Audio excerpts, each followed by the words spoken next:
Hay algo inquietante que casi nadie te dice sobre tu mente. Tu cerebro te miente. Todos los días. No de vez en cuando. No en momentos extremos. Todos los días. Te muestra recuerdos que no ocurrieron exactamente así. Te convence de que entiendes a las personas cuando en realidad solo proyectas. Te hace sentir seguro de decisiones que fueron tomadas por miedo. Y lo más perturbador no es eso. Lo perturbador es que no es un fallo. No es un error del sistema. Es una función. Tu cerebro no está diseñado para mostrarte la verdad objetiva. Está diseñado para mantenerte a salvo, conservar una identidad estable y evitar el colapso interno. Aunque para lograrlo tenga que distorsionar, omitir o mentir. Hoy vamos a entrar en esa zona incómoda de la mente, donde la percepción no es realidad, donde el subconsciente edita la experiencia y donde entender esta mentira cotidiana puede ser la diferencia entre vivir en automático o despertar dentro de tu propia mente. Quédate, porque lo que tu cerebro te oculta dice más de ti que lo que te muestra. La mentira como mecanismo de supervivencia. Desde pequeños nos enseñaron a pensar en el cerebro como una especie de computadora racional, un órgano que recibe información, la procesa y produce conclusiones lógicas. Pero esa idea es cómoda y profundamente incompleta. El cerebro humano no evolucionó para decir la verdad, evolucionó para mantenerte con vida. Antes de que existiera la ciencia, la filosofía o incluso el lenguaje complejo, el cerebro ya tomaba decisiones rápidas basadas en fragmentos incompletos de información. No analizaba la realidad con detalle, la simplificaba. En un entorno primitivo, detenerse a cuestionar cada percepción era peligroso. Dudar demasiado podía costar la vida. Por eso el cerebro desarrolló atajos mentales, interpretaciones rápidas y narrativas internas que le permitieran actuar sin colapsar ante la complejidad del mundo. Ahí nace la primera gran mentira, la ilusión de certeza. Tu cerebro prefiere una explicación falsa pero coherente antes que una verdad ambigua que genere incertidumbre. Cuando no tiene toda la información, no se queda en silencio. No admite "no sé". Completa los espacios vacíos con suposiciones, recuerdos parciales y asociaciones emocionales. Y lo hace tan rápido que tú lo experimentas como realidad. Esto ocurre constantemente. Cuando recuerdas una conversación y estás seguro de lo que el otro quiso decir. Cuando interpretas una mirada como rechazo o aprobación. Cuando explicas por qué alguien actuó de cierta manera. Incluso cuando te explicas a ti mismo quién eres y por qué haces lo que haces. La mente no es un espejo del mundo, es un editor narrativo, un editor que corta, suaviza, exagera o elimina información según lo que considere necesario para mantener estabilidad emocional, coherencia interna y continuidad de identidad. Aquí aparece una verdad incómoda. La mayoría de las certezas que tienes sobre tu vida no son hechos puros, son versiones funcionales. Versiones que te permiten levantarte cada día sin sentir que el mundo es caótico, impredecible o demasiado grande para procesarlo. Desde la neurociencia sabemos que incluso la percepción visual es una construcción. Tus ojos no ven el mundo como es. Reciben luz, contraste, movimiento. El cerebro toma esos fragmentos y construye una escena probable. No ves la realidad. Ves una simulación eficiente. Y esa simulación se ajusta a tus expectativas, a tus experiencias pasadas y a tu estado emocional. Por eso dos personas pueden vivir el mismo evento y salir con recuerdos completamente distintos. Y ambas sentir que están diciendo la verdad, porque lo están, desde su cerebro. Lo mismo ocurre con la memoria. Cuando recuerdas un momento importante de tu vida, no estás accediendo a un archivo intacto almacenado en algún lugar del cerebro. Cada recuerdo es reconstruido en el presente. Y en cada reconstrucción, el cerebro modifica detalles para que encajen con la narrativa que hoy tienes de ti mismo. Si hoy te ves como fuerte, el recuerdo se adapta. Si hoy te ves como víctima, ¿también? El pasado no es fijo. Se reescribe constantemente para proteger tu identidad actual. Esto no es un defecto, es un mecanismo de supervivencia psicológica. Un cerebro que recordara todo con absoluta fidelidad, sin filtros ni reinterpretaciones, estaría expuesto a una sobrecarga emocional constante. El trauma, la culpa y el dolor no disminuirían con el tiempo. Se sentirían siempre igual de intensos. Por eso el cerebro miente con cuidado. Atenúa emociones, desenfoca detalles, cambia significados. No para engañarte por maldad, sino para que puedas seguir funcionando. Aquí entra el papel central del subconsciente. El subconsciente no busca que seas objetivo, busca que seas estable. Si una verdad amenaza tu identidad, si pone en riesgo la imagen que tienes de ti mismo, si genera un conflicto interno demasiado grande, el cerebro la distorsiona, la posterga o la oculta. No lo hace de forma consciente. No hay una voz interna diciendo, vamos a mentir. Simplemente ajusta la percepción. Y la mentira más efectiva es la que no se siente como mentira. Tu cerebro no te dice, esto no es verdad. Te dice, esto es lo que hay, y tú confías. Incluso emociones como la ansiedad o el miedo excesivo pueden entenderse desde aquí. No surgen porque veas la realidad con demasiada claridad, sino porque los filtros de protección están alterados. Cuando el cerebro percibe amenaza constante, real o imaginada, empieza a exagerar señales, anticipar peligros y reinterpretar situaciones neutras como riesgos. No porque quiera hacerte sufrir, sino porque su prioridad sigue siendo la misma: evitar el daño. El problema aparece cuando estas mentiras funcionales dejan de ayudarte y comienzan a limitarte. Cuando interpretas cada error como una prueba de incapacidad. Cuando lees rechazo donde solo hay neutralidad. Cuando el pasado se convierte en una sentencia y no en una experiencia. Ahí es cuando el mecanismo de supervivencia se convierte en una jaula invisible. Pero aquí hay algo importante que entender. No se trata de eliminar estas distorsiones. Eso sería imposible y peligroso. Se trata de volverlas conscientes. Porque cuando reconoces que tu mente no muestra la realidad tal cual es, sino una versión diseñada para protegerte, dejas de identificarte ciegamente con cada pensamiento. Empiezas a observarlos, a cuestionarlos, a notar patrones. Y ese es el primer gesto de libertad mental. No porque tu cerebro deje de mentir, sino porque tú empiezas a notar cuándo y por qué lo hace. Y desde ahí, algo empieza a cambiar. Cómo el cerebro distorsiona emociones, decisiones y la imagen que tienes de ti. Las mentiras del cerebro no se presentan como pensamientos extraños o absurdos. No llegan con una etiqueta que diga, esto no es real. Aparecen como emociones legítimas, decisiones razonables y conclusiones que parecen obvias. Por eso son tan poderosas. Cada vez que sientes que no puedes confiar en alguien, que no eres suficiente para una oportunidad o que algo simplemente no es para ti, tu cerebro no está inventando al azar. Está interpretando el presente a través de filtros construidos a lo largo de tu historia. Filtros emocionales. El cerebro no evalúa primero los hechos y luego decide cómo sentir. Hace exactamente lo contrario. Primero activa una respuesta emocional rápida, basada en experiencias pasadas, y después construye una explicación lógica que la justifique. Esto ocurre en milisegundos. Una situación neutra aparece frente a ti. Una mirada, un mensaje breve, un silencio. El cerebro compara ese estímulo con archivos emocionales previos y decide qué significa. No lo analiza, lo asocia. Si en el pasado el rechazo dolió, el cerebro aprende a detectar rechazo incluso donde no lo hay. Si la crítica fue peligrosa, cualquier observación se siente como ataque. Y entonces aparece la emoción, seguida de una historia interna que parece completamente racional. Algo no está bien. No le agrado. Voy a fallar. Mejor no intento. La emoción manda. La razón obedece. Desde la neurociencia sabemos que estructuras como la amígdala y el sistema límbico pueden activarse antes de que la corteza prefrontal, la parte más racional, tenga tiempo de evaluar la situación con calma. Eso significa que muchas de tus decisiones no nacen de un análisis consciente, sino de una reacción automática que luego justificas. Y aquí el cerebro vuelve a mentir, pero lo hace para protegerte.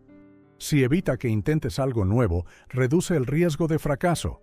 Si te convence de no confiar, reduce la posibilidad de dolor. Si te mantiene dentro de lo conocido, disminuye la incertidumbre. El problema es que el cerebro no distingue entre peligro físico real y amenaza emocional simbólica. Para él, quedar expuesto, sentir vergüenza o perder estatus activa circuitos similares a los del peligro primitivo. Por eso reaccionas con tanta intensidad ante cosas que no deberían afectarte tanto. No es exageración, es biología. Con el tiempo, estas reacciones se consolidan en una autoimagen. Empiezas a describirte a ti mismo usando las conclusiones del cerebro como si fueran hechos objetivos. No soy constante. No soy creativo. No soy bueno con las personas. No funciono bajo presión. Pero estas frases no nacieron de un análisis completo de tu vida. Nacieron de experiencias aisladas interpretadas bajo estados emocionales específicos. El cerebro toma fragmentos y construye una identidad. Una identidad que parece sólida, pero que en realidad es una narrativa repetida suficientes veces como para sentirse verdadera. Cada vez que enfrentas una decisión importante, esa narrativa se activa. No preguntas ¿qué es posible ahora?, sino ¿qué encaja con la historia que ya tengo de mí? Y así, muchas decisiones no se toman desde la libertad, sino desde la coherencia interna. El cerebro prefiere ser coherente antes que crecer. Cambiar implica aceptar que algunas creencias pasadas fueron erróneas, y eso genera disonancia, incomodidad, inestabilidad. Por eso el cerebro filtra información nueva que contradice su historia. Minimiza logros, exagera errores, ignora señales que no encajan con la identidad conocida. No porque no puedas cambiar, sino porque cambiar desestabiliza el sistema. Sin embargo, hay algo profundamente liberador en entender esto. Si muchas de tus emociones no son respuestas absolutas a la realidad, si muchas de tus decisiones están condicionadas por filtros automáticos, entonces tu experiencia interna no es un veredicto final, es una interpretación. Y las interpretaciones pueden revisarse, no desde la negación, no desde el positivismo forzado, sino desde la observación consciente. Cuando empiezas a notar cómo una emoción aparece antes que la historia que la explica, algo se abre. Un pequeño espacio entre estímulo y respuesta. Un margen donde la mentira automática pierde fuerza. Ahí no desaparece el miedo, no desaparece la duda, pero dejan de ser órdenes incuestionables. Y ese espacio es el inicio de una relación distinta con tu mente. Cuando una mentira repetida se convierte en hábito y destino, el cerebro no solo miente una vez. La verdadera trampa ocurre cuando esa mentira se repite. Cada vez que interpretas una situación desde el mismo filtro emocional, el cerebro aprende. No reflexiona, no cuestiona. Aprende por repetición. Así es como una reacción se transforma en un patrón y un patrón termina pareciendo personalidad. Al inicio, la mentira es sutil. Una sensación de incomodidad antes de hablar. Una duda antes de intentar algo nuevo. Un impulso de evitar una conversación difícil. Nada dramático, nada definitivo. Pero el cerebro registra el resultado. Si evitaste algo y el malestar disminuyó, aunque sea un poco, el sistema lo marca como éxito. No porque hayas crecido, sino porque sobreviviste sin dolor inmediato. La dopamina no solo refuerza lo que te da placer, refuerza lo que reduce amenaza. Así, evitar se vuelve una estrategia aprendida. Con el tiempo, el cerebro deja de evaluar opciones, automatiza la respuesta. Cuando una situación similar aparece, ya no decides, reaccionas, y ahí nace el hábito. No como una acción consciente, sino como un atajo neuronal. Las conexiones que más usas se fortalecen, las que no usas se debilitan. Ese es uno de los principios más básicos de la neuroplasticidad. Cada vez que dices mejor no, cada vez que postergas, cada vez que te convences de que no es el momento, el cerebro refuerza el mismo circuito. No porque sea el mejor camino, sino porque es el más conocido. Con el tiempo, esos hábitos empiezan a dirigir decisiones más grandes. ¿Qué oportunidades tomas? ¿Cuáles descartas sin analizarlas del todo? ¿Qué tipo de relaciones eliges? ¿Qué sueños consideras realistas? Y lo más inquietante es esto. El cerebro siempre encuentra una explicación lógica después. Nunca dice, estoy evitando esto por miedo aprendido. Dice, no vale la pena. No es práctico. No es el momento. No soy así. La mentira madura, se vuelve sofisticada, y cuando suficientes decisiones pequeñas apuntan en la misma dirección, aparece una sensación peligrosa, la sensación de destino. Empiezas a sentir que tu vida es así porque así eres tú, que tus límites son rasgos estables, que tus patrones son inevitables. Pero en realidad, muchas de esas rutas no fueron elegidas conscientemente. Fueron consolidadas por repetición automática. El cerebro ama la eficiencia, prefiere una respuesta conocida antes que una incierta, incluso si esa respuesta te limita. Por eso cambiar hábitos no es solo cuestión de disciplina, es una cuestión de seguridad neurológica. Cada vez que intentas actuar diferente, el cerebro interpreta incertidumbre, y la incertidumbre se siente como amenaza, no racional, corporal. Aparece tensión, aceleración interna, dudas repentinas, pensamientos que buscan convencerte de volver atrás. No porque el cambio sea malo, sino porque es desconocido. Aquí es donde muchas personas se detienen. Interpretan esa incomodidad como señal de error, como prueba de que no es para ellos. Y el cerebro respira aliviado cuando vuelves al patrón anterior. Circuito cerrado. Aprendizaje reforzado. Pero hay algo crucial que rara vez se explica. Un hábito no es una verdad sobre ti.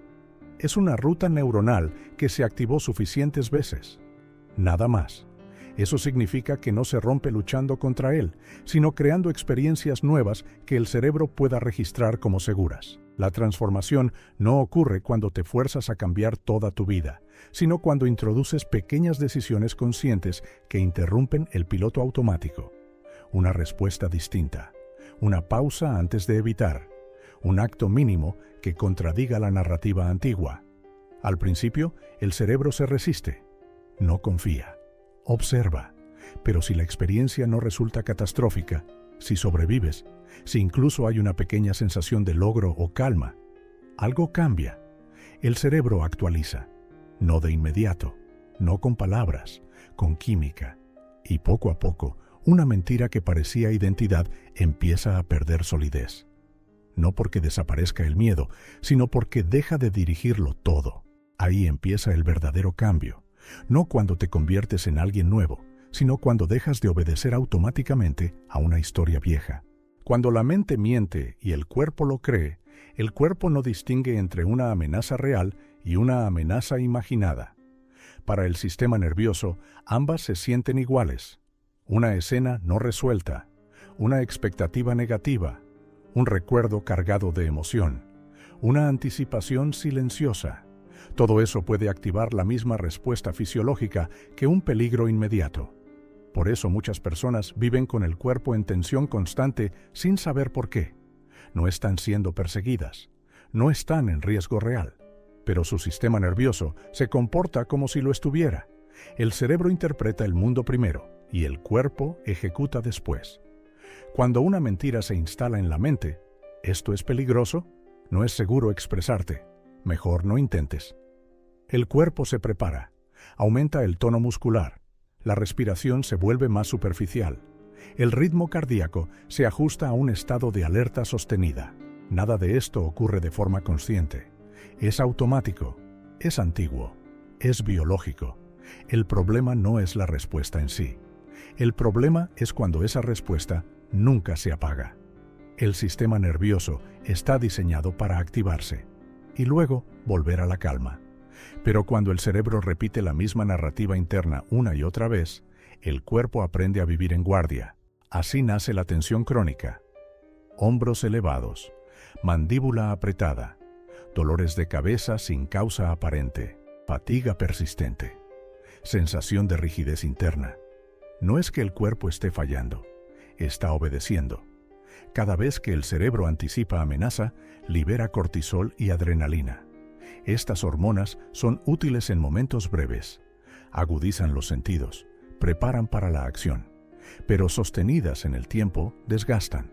El pensamiento se vuelve más rígido, la creatividad disminuye, la tolerancia emocional baja, el descanso deja de ser reparador. Muchas personas creen que su ansiedad está en la mente, pero la mente y el cuerpo no están separados. Son el mismo sistema, visto desde dos ángulos distintos. Por eso no basta con entender racionalmente que algo no es peligroso. Si el cuerpo no lo ha aprendido, la reacción continúa. El cuerpo aprende por experiencia, no por lógica.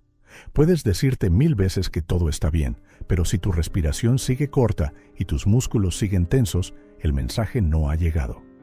Con el tiempo, el cuerpo empieza a asociar estados físicos con identidad. Siempre estoy cansado. Siempre estoy tenso. Así soy yo. Pero ese así soy muchas veces es un estado fisiológico aprendido. Incluso emociones que creemos psicológicas tienen una base corporal clara. La tristeza se acompaña de descenso energético, el miedo de contracción, la culpa de peso interno. El cuerpo guarda memoria, no memoria narrativa, sino sensorial. Y esa memoria puede activarse sin que sepas por qué. Un tono de voz, una mirada, una situación parecida a algo pasado. De pronto, el cuerpo reacciona antes de que pienses, y la mente llega después a explicar lo que ya ocurrió. Aquí ocurre otra mentira silenciosa. La mente cree que controla, cuando en realidad muchas veces está justificando respuestas ya activadas. Por eso la transformación profunda no ocurre solo pensando distinto, sino enseñándole al cuerpo que el presente es seguro. Respiración más lenta, movimiento consciente, pausas reales, contacto con sensaciones agradables, no como técnicas aisladas, sino como mensajes repetidos al sistema nervioso. Cada vez que el cuerpo experimenta calma sin peligro, algo se reconfigura. No desaparece el miedo, pero pierde su dominio. El cuerpo deja de vivir en anticipación constante y empieza a habitar el momento. Ahí ocurre algo sutil, pero poderoso. La mente ya no necesita mentir tanto para protegerte, porque el cuerpo deja de gritar que algo anda mal. Cuando el cuerpo se siente seguro, el pensamiento se vuelve más flexible. Las decisiones se amplían. La percepción cambia. No porque todo sea fácil, sino porque ya no estás reaccionando desde la supervivencia. Y entender esto cambia la forma en que te tratas. Dejas de exigirte calma como si fuera una orden mental. Empiezas a construirla como una experiencia corporal. Ahí comienza una reconciliación profunda. La mente deja de engañar, el cuerpo deja de cargar, y ambos empiezan por fin a escucharse. Cuando dejas de creerle a la mentira y empiezas a entrenar la verdad, el cerebro no miente porque quiera sabotearte. Miente porque fue entrenado para protegerte. Durante años aprendió a interpretar el mundo de cierta forma. Aprendió qué evitar, qué anticipar, dónde tensarse, cuándo dudar. Cada experiencia repetida fue dejando una huella. Cada emoción intensa reforzó una interpretación, y poco a poco esas interpretaciones se volvieron automáticas. El problema no es que el cerebro cree historias, el problema es que olvidamos que son historias. Bloque 5 no trata de eliminar esas narrativas, sino de cambiar la relación que tienes con ellas. El primer cambio real ocurre cuando dejas de preguntarte, ¿por qué pienso esto? Y empiezas a preguntarte, ¿qué está intentando proteger mi cerebro con este pensamiento? Ese cambio de enfoque abre espacio. Ya no peleas con la mente, la observas. Cuando aparece el miedo, la duda o la anticipación negativa, en lugar de reaccionar, te quedas un segundo más. Ese segundo es biológicamente importante. Ahí se interrumpe el automatismo. En ese espacio, el sistema nervioso recibe una señal nueva. No hay urgencia inmediata. No es meditación. No es positivismo. Es regulación. El cerebro aprende por repetición, pero también por contraste. Cada vez que una vieja narrativa aparece y tú no la sigues automáticamente, se debilita un circuito. Cada vez que eliges responder distinto, aunque sea de forma mínima, se refuerza otro. Aquí ocurre algo que casi nadie explica. El cambio no se siente bien al principio. El cerebro interpreta lo nuevo como incierto. Y lo incierto, para un sistema diseñado para sobrevivir, Se siente amenazante. Por eso, cuando empiezas a salir de patrones antiguos, puede aparecer incomodidad, duda, resistencia. No es retroceso, es señal de actualización. Reentrenar la mente no consiste en convencerla con palabras, sino en mostrarle experiencias distintas, pequeñas, repetidas, sostenidas. Decir sí una vez donde antes decías no. Permanecer presente unos segundos más en una situación incómoda. Respirar cuando antes te contraías. Escuchar el cuerpo en lugar de ignorarlo. Nada espectacular, nada dramático, pero profundamente efectivo. Porque el cerebro no necesita pruebas grandes, necesita consistencia. Con el tiempo, algo cambia en el fondo. La narrativa pierde fuerza, la reacción se retrasa, la percepción se amplía. No porque el miedo desaparezca, sino porque ya no dirige. Empiezas a notar que no todo pensamiento merece tu atención, que no toda emoción necesita una acción inmediata, que puedes sentir sin obedecer. Ahí ocurre un cambio de identidad silencioso. Dejas de ser alguien que reacciona y te conviertes en alguien que responde. La mente sigue hablando, pero tú ya no le crees todo. Y eso es libertad cognitiva. No una mente en silencio, una mente honesta, una mente que sigue intentando protegerte, pero que ahora recibe información nueva.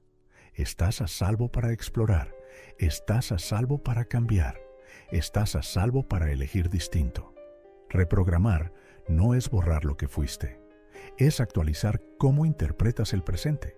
Y cuando el cerebro entiende que el presente no es el pasado, las mentiras pierden su razón de existir. Ahí empieza algo profundo, no un control absoluto, no una perfección mental, sino una relación distinta contigo mismo, más clara, más compasiva, más real. El momento en que dejas de luchar contra tu mente. Si algo de lo que escuchaste hoy resonó contigo, no es coincidencia. No porque tu cerebro sea defectuoso, sino porque por primera vez alguien te explicó que muchas de tus dudas, miedos y contradicciones no son fallas personales. Son estrategias de supervivencia que ya no se actualizaron. Tu mente no te miente para dañarte. Te miente porque aprendió a hacerlo para protegerte. Y ahora sabes algo importante. No necesitas eliminar esos pensamientos, ni silenciar tu mente, ni convertirte en otra persona. Solo necesitas dejar de obedecer cada historia automática como si fuera una verdad absoluta. La verdadera transformación no ocurre cuando cambias lo que piensas, sino cuando cambias la relación que tienes con tus pensamientos. Cuando observas en lugar de reaccionar. Cuando respiras en lugar de huir. Cuando eliges responder en lugar de repetir. Ahí empieza algo nuevo. Si este video te ayudó a ver tu mente desde otro lugar, si te dio claridad, alivio o una pregunta distinta, entonces te invito a quedarte. Suscríbete a este canal. Aquí exploramos el cerebro, los sueños, el subconsciente y la conciencia no desde el miedo, sino desde la comprensión. Cada semana profundizamos en cómo funciona tu mente para que dejes de luchar contra ella y empieces a usarla con intención. Y si conoces a alguien que vive atrapado en su propia cabeza, alguien que se exige demasiado, alguien que siente que su mente va en su contra, comparte este video. A veces, una sola idea en el momento correcto puede cambiar la forma en que una persona se entiende a sí misma. Gracias por quedarte hasta aquí. Gracias por escuchar con atención, por cuestionar, por mirar hacia adentro. Nos vemos en el próximo video, donde seguiremos explorando no cómo controlar la mente, sino cómo habitarla con conciencia.